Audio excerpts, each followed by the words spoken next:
नमस्कार साथियों, आप सभी कैसे हैं। उम्मीद होगा कि आप सभी बहुत अच्छे होंगे और एग्जाम की तैयारी भी आप लोगों की बहुत अच्छे से चल रही होगी। तो आज के इस क्लास में हम लोग देखने वाले हैं राजनीतिक विज्ञान का जो चैप्टर 4 है, लोकतंत्र की उपलब्धियां। इसका वायरल ऑब्जेक्टिव क्वेश्चन लेकर आ गए हैं जो कि आपके 2026 बिहार बोर्ड एग्जाम के लिए बहुत ही इंपॉर्टेंट है। जो बच्चे क्लास 10 में है इस चैप्टर को बाबू आप लोग जरूर याद कर लेंगे, क्योंकि इस चैप्टर से बहुत सारे आपके ऑब्जेक्टिव क्वेश्चन पूछे जाते हैं। तो चलिए हम लोग क्वेश्चन को स्टार्ट करते हैं। आप लोग फटाफट इसका आंसर जरूर देंगे और जो क्वेश्चन नहीं याद होगा इसको याद भी कर लेंगे। तो चलिए पहला क्वेश्चन देखते हैं क्या कह रहा है कि लोकतंत्र की उपलब्धियों का सही मूल्यांकन किस प्रकार कर सकते हैं। तो देखिए लोकतंत्र की जो उपलब्धियां हैं इसका सही मूल्यांकन किस प्रकार कर सकते हैं। तो पहला का जो आंसर हो जाएगा याद रखेंगे, एक उत्तरदायी शासन व्यवस्था। तो एक उत्तरदायी शासन व्यवस्था बनाकर लोकतंत्र की उपलब्धियों की सही मूल्यांकन हम लोग कर सकते हैं। यानी किस प्रकार कर सकते हैं, तो एक उत्तरदायी शासन व्यवस्था को बनाकर कर सकते हैं। तो ऑप्शन डी आपका सही हो जाएगा, ऑप्शन डी को ध्यान रखेंगे। और देखिए बाबू, जो बच्चे वीडियो को लाइक नहीं किए हैं एक बार आप लोग पहले वीडियो को लाइक कर लेंगे। सारे बच्चे एक बार वीडियो को लाइक करिए और अपना कमेंट में अपना अपना नेम लिखेंगे, अपना अपना नेम जरूर लिखेंगे कि आपका नाम क्या है और कहाँ से है आप लोग ये भी लिखिएगा। चलिए दूसरा का आंसर दीजिए। कह रहे कि इनमें से कौन सी एक बात लोकतांत्रिक व्यवस्था के अनुरूप नहीं है।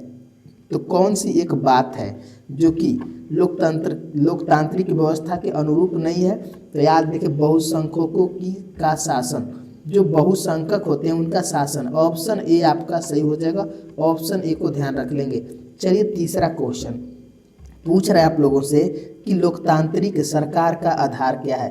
तो लोकतांत्रिक सरकारों का जो आधार होता है क्या होता है, तो बहुमत होता है। बहुमत होता है, ऑप्शन ए आपका सही हो जाएगा। जिस व्यक्ति का ज़्यादा बहुमत होता है वही सरकार बनती है लोकतांत्रिक में। ऑप्शन ए बिल्कुल सही आंसर हो जाएगा।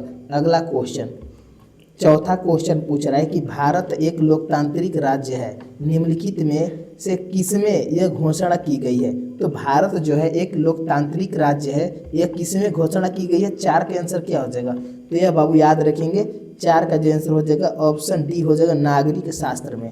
नागरिक शास्त्र में घोषणा किया गया है, ऑप्शन डी आपका सही हो जाएगा।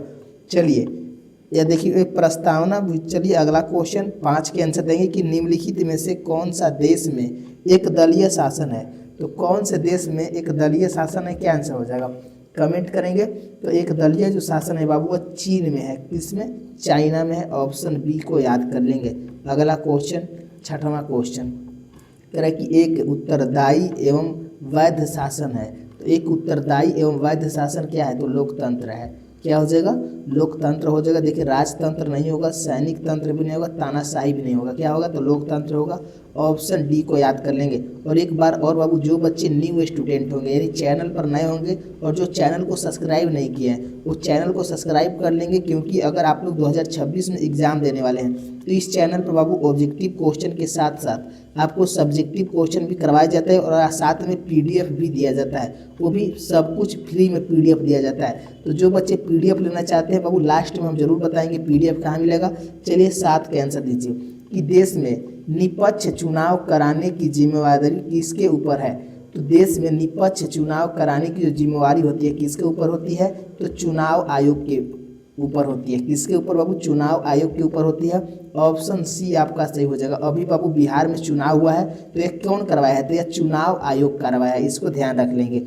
चलिए 8 के आंसर दीजिए कि भारत में किस तरह की लोकतंत्र की व्यवस्था की गई है। तो भारत में किस तरह की लोकतंत्र की व्यवस्था की गई है, याद रखेंगे अप्रत्यक्ष लोकतंत्र। कौन सा, अप्रत्यक्ष लोकतंत्र की व्यवस्था किया गया। ऑप्शन बी आपका सही हो जाएगा।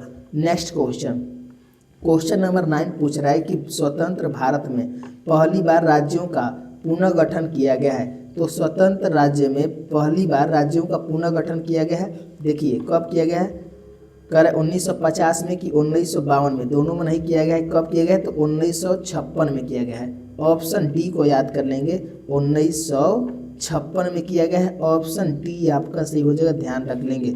अगला क्वेश्चन देखते हैं, नेक्स्ट क्वेश्चन 10वां क्वेश्चन कि लोकतांत्रिक व्यवस्था की केंद्र बिंदु होती है। तो जो लोकतांत्रिक व्यवस्था की केंद्र बिंदु होती है 10 का आंसर क्या हो जाएगा, याद रखेंगे जनता जो होती है केंद्र बिंदु होती है। ऑप्शन सी आपका बिल्कुल सही हो जाएगा। अगला क्वेश्चन 21 क्वेश्चन कि भारत की प्रमुख सामाजिक समस्या क्या है। तो भारत की जो प्रमुख सामाजिक समस्या है क्या हो जाएगा, 11 का याद रखेंगे। देखिए जातिवाद भी हो जाएगा, भाषावाद भी हो जाएगा, संप्रदायवाद भी हो जाएगा, यानी इनमें से सभी हो जाएगा। ऑप्शन डी आपका सही हो जाएगा, ऑप्शन डी को ध्यान रख लेंगे। अगला क्वेश्चन 12 क्वेश्चन की 15वीं लोकसभा का चुनाव कब हुआ था। यह भी एक क्वेश्चन है। तो जो 15वीं लोकसभा का चुनाव है बाबू कब हुआ था, याद रखेंगे 2009 में हुआ था। कब, 2009 में 15वीं लोकसभा का चुनाव हुआ था। ऑप्शन बी आपका सही हो जाएगा, ऑप्शन बी को याद कर लेंगे। अगला क्वेश्चन 13 का आंसर दीजिए कि विश्व के लगभग कितने देशों में लोकतांत्रिक व्यवस्था है। तो विश्व के कुल कितने देशों में लोकतांत्रिक व्यवस्था है, तो याद रख लेंगे वो 100 देशों में। 100 देशों में लोकतांत्रिक व्यवस्था है। ऑप्शन डी आपका सही हो जाएगा, याद कर लेंगे। नेक्स्ट क्वेश्चन 14 क्वेश्चन की खाली स्थान देश में सामाजिक विविधताओं के बीच सामंजस्य स्थापित होता है। तो किसके, तो 14 के याद रखेंगे लोकतांत्रिक। जो लोकतांत्रिक है वह देश में सामाजिक विभिन्नताओं के बीच क्या स्थापित करता है, तो सामंजस्य स्थापित करता है। ऑप्शन ए आपका सही हो जाएगा। नेक्स्ट क्वेश्चन 15 क्वेश्चन कि किस प्रकार की सरकार जनता के प्रति उत्तरदायी होती है। तो किस प्रकार की जो सरकार होती है, तो लोकतांत्रिक सरकार, क्योंकि लोकतांत्रिक बाबू लोगों के द्वारा जो सरकार चुना जाता है वो लोगों के लिए ही चुना जाता है, यानी लोगों को कल्याण के लिए। तो किस प्रकार की जो सरकार होती है जनता के प्रति उत्तरदायी होती है, तो लोकतांत्रिक सरकार में। ऑप्शन डी आपका सही हो जाएगा। चलिए 16 का कह रहा है आंसर कि किस आधार पर लोकतंत्र को सर्वोत्तम शासन कहते हैं।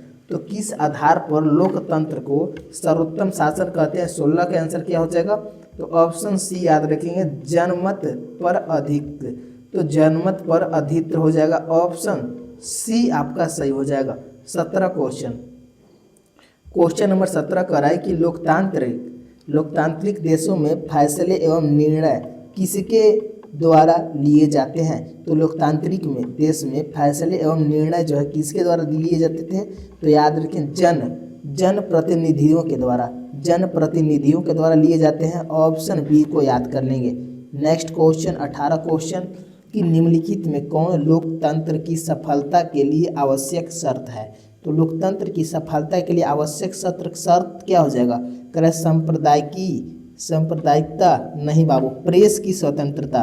प्रेस मतलब क्या होता है, मीडिया की स्वतंत्रता होनी चाहिए। ऑप्शन बी आपका सही हो जाएगा। चलिए नेक्स्ट क्वेश्चन 19 क्वेश्चन पूछ रहा है आप लोगों से कि भारतीय लोकतंत्र है। तो भारतीय लोकतंत्र जो है क्या है, तो यह देखिए एक सफल लोकतंत्र है और विश्व का सबसे बड़ा लोकतंत्र है। ऑप्शन ए और बी दोनों हो जाएगा, यानी ऑप्शन सी आपका सही हो जाएगा। इसको भी याद कर लेंगे। चलिए 20वां क्वेश्चन करें कि लोकतंत्र का सर्वोत्तम गुण क्या है। तो लोकतंत्र का सर्वोत्तम गुण क्या हो जाएगा, तो याद रखेंगे नागरिकों की गरिमा में वृद्धि। लोकतंत्र का जो सर्वोत्तम गुण है क्या हो जाएगा, तो नागरिकों की गरिमा में वृद्धि हो जाएगा। ऑप्शन सी आपका सही हो जाएगा। अगले क्वेश्चन की ओर चलते हैं। 21 क्वेश्चन कि लोकतंत्र की सफलता की एक आवश्यक शर्त क्या है। तो लोकतंत्र की सफलता की एक आवश्यक शर्त क्या है, 21 का आंसर क्या हो जाएगा, तो याद रखेंगे लोकतंत्र में आस्था जो है लोकतंत्र की सफलता की एक आवश्यक शर्त है। ऑप्शन ए आपका सही हो जाएगा। मात्र 8 क्वेश्चन और है, इसको भी याद कर लेंगे। 22 क्वेश्चन करा है कि लोकतंत्र का कौन सा सही गुण नहीं है। तो लोकतंत्र का कौन सही गुण नहीं है, तो बहुसंख्यकों का शासन, यह जो है लोकतंत्र का गुण नहीं है। ऑप्शन सी आपका सही हो जाएगा। लेकिन समानता का पोषक सही है, व्यक्ति की गरिमा में वृद्धि सही है, इनमें से कोई नहीं है, तो नहीं ये भी हो जाएगा। चलिए ऑप्शन सी आपका सही हो जाएगा। 23 का आंसर दीजिए कि निम्न में से कौन सी स्थिति लोकतंत्र की सफलता के लिए सबसे आवश्यक है।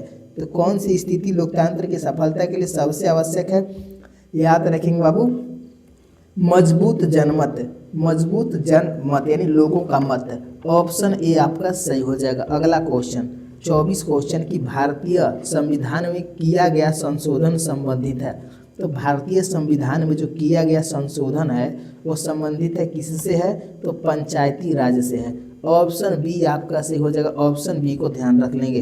25 क्वेश्चन है कि निम्न में से कौन वामपंथी दल है। तो वामपंथी दल जो हो जाएगा कौन हो जाएगा, तो सीपीआई जो हो जाएगा ऑप्शन ए याद कर लेंगे।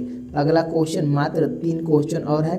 कह रहा है कि किस प्रकार की शासन व्यवस्था में फैसले लेने में विलंब होता है, तो किस प्रकार के शासन व्यवस्था में, याद रखेंगे तानाशाही में। 26 का आंसर क्या हो जाएगा, सॉरी बच्चों, लोकतंत्र में। लोकतंत्र में जो होता है फैसले लेने में बाबू विलंब होता है। ऑप्शन बी आपका सही हो जाएगा। अगला क्वेश्चन 27 क्वेश्चन कह रहा है कि किस बात से स्पष्ट होता है कि बिहार में लोकतंत्र की जड़ें गहरी है, तो बिहार में लोकतंत्र की जो जड़ें हैं गहरी है, किस बात से स्पष्ट होता है, तो याद रखिए नालंदा का प्राचीन विश्वविद्यालय जो है इससे संबंध होता है। तो नालंदा का जो प्राचीन विश्वविद्यालय है इससे स्पष्ट होता है कि जो बिहार में लोकतंत्र की जड़ें हैं जो गहरी हैं, ध्यान रखेंगे। 28 के आंसर दीजिए कि लोकतंत्र के परिणामों का सही आधार क्या है, तो लोकतंत्र के परिणामों का जो सही आधार हो जाएगा एक उत्तरदायी शासन व्यवस्था हो जाएगा। ऑप्शन डी आपका सही हो जाएगा, इसको याद कर लेंगे। तो फाइनली हम लोग सारा क्वेश्चन कर लिए। तो पीडीएफ कहाँ मिलेगा बाबू, तो वीडियो के डिस्क्रिप्शन में आपको लिंक दिया हुआ है, व्हाट्सएप ग्रुप और टेलीग्राम चैनल, दोनों में से कोई एक ज्वाइन कर लेंगे, आपको पीडीएफ मिल जाएगा, वो भी फ्री में। और जो बच्चे चैनल को सब्सक्राइब नहीं किए हैं तो सब्सक्राइब जरूर कर लेंगे और वीडियो को एक लाइक आप लोग जरूर कर लेंगे। तो मिलते हैं नेक्स्ट क्लास में। धन्यवाद दोस्तों, नेक्स्ट क्लास जल्दी आएगा। धन्यवाद।